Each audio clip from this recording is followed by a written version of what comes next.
right, first graders, your book, your pencil and eraser, and now we're working on our Chapter 11 test. You will need crayons also, so you might want to just grab your whole pencil box. All right, Chapter 11 review/test.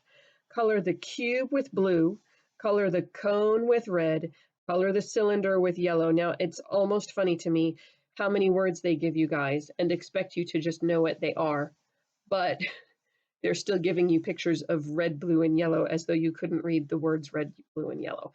Anyways, you have 1, 2, 3, 4, 5 items here, and there are only 3 that it tells you to color. So there are going to be 2 that you don't color at all. All right, circle the objects that have only flat surfaces. Draw a line under the object that has both curved and flat surfaces. So look, do you see here objects? That clues you in, it's going to be more than one. But this just says object. So it's only going to be one object that has both curved and flat surfaces. And like before, you will have some where it doesn't get anything. You're not going to underline it or circle it. All right, use 3-dimensional shapes. Write the number of flat surfaces. So I hope you have your rectangular prism and you can actually count the number of flat surfaces. If you don't have your rectangular prism that you made, get something else in your house that is rectangular prism shape. If you have a box, a cereal box or an Amazon box or a toy box, any of those that might be good rectangular prisms, go ahead and count how many flat sides are on there. All right, circle the object you could trace to draw the shape. Do you remember we did this? So imagine if you put this down on one of its sides, could you get a side that you could trace that would give you that? Here's a cylinder, looks kind of like an oatmeal box, maybe a can of some sort. Could you find a side of it that you could trace and give yourself a rectangle? What about this can of peas or this cereal box? You should have 2 items here circled. All right, guys, here you're just going to fill in the circle that answers the question. Which shape has only flat surfaces, no curved ones? Which shape has 2 flat surfaces? And here they don't give you any drawings. So you're going to have to really think about it carefully. Now, some of them are up here for you to reference. Sphere is up here for you to reference. Cone is up here. Cylinder is up here.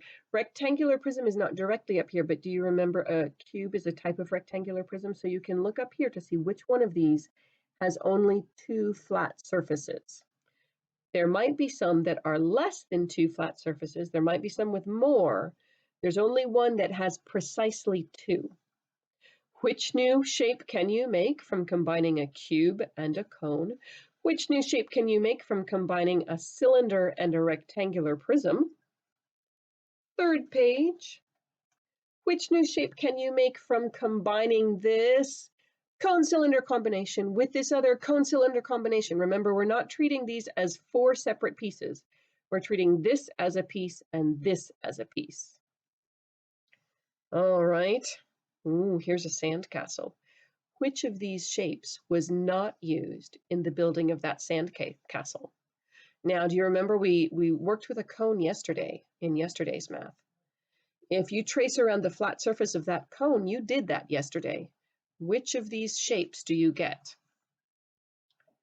Which shape can you draw if you trace around the flat surface of a cube? So take a look. Only one of those is correct. Last page. Shane has these blocks. That's a lot of blocks, isn't it? And these are some fancy ones we don't have. We don't have a sphere block or a cube. We do have rectangular prisms and cylinders. We don't have cones either. So you're really going to have to turn your imagination on to visualize this and put a picture of it in your mind. He stacks 2 blocks to build a tower. Now, boys and girls, remember how you're getting information you have to use? So let's take a look at some of this.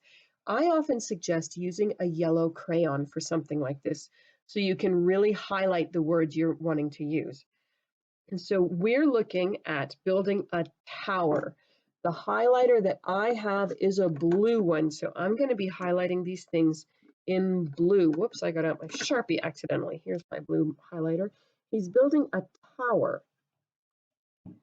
One block has a curved surface.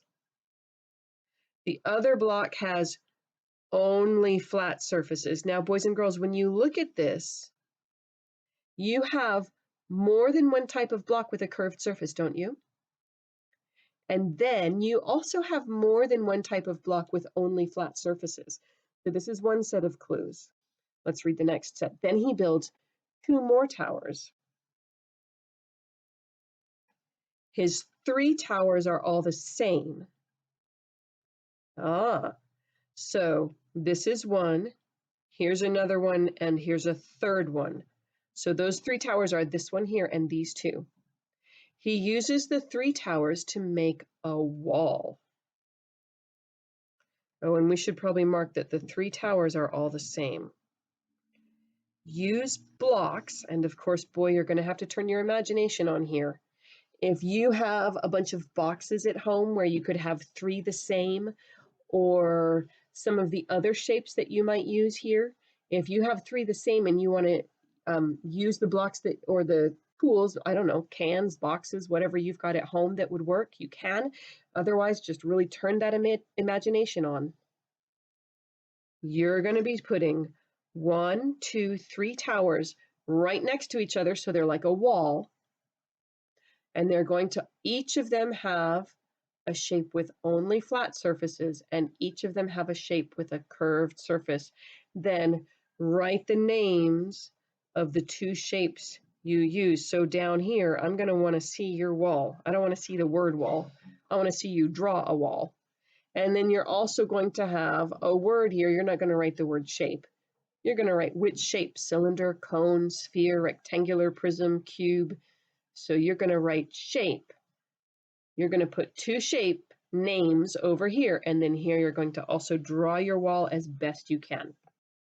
All right, boys and girls, excellent bravery on drawing 3-dimensional shapes. Those are not easy ones to draw. In fact, they teach art classes to high school students on drawing 3-dimensional shapes, because this is not just an easy, simple thing to expect of people. So I am not expecting your picture of the wall to be magnificent and glorious and perfect. I am expecting to be able to see that you have 3 towers that are all the same. Each tower is made of 2 blocks, 1 block with all flat sides and 1 block with a curved side. And then you have the names of them for me. All right, we will start our next chapter tomorrow.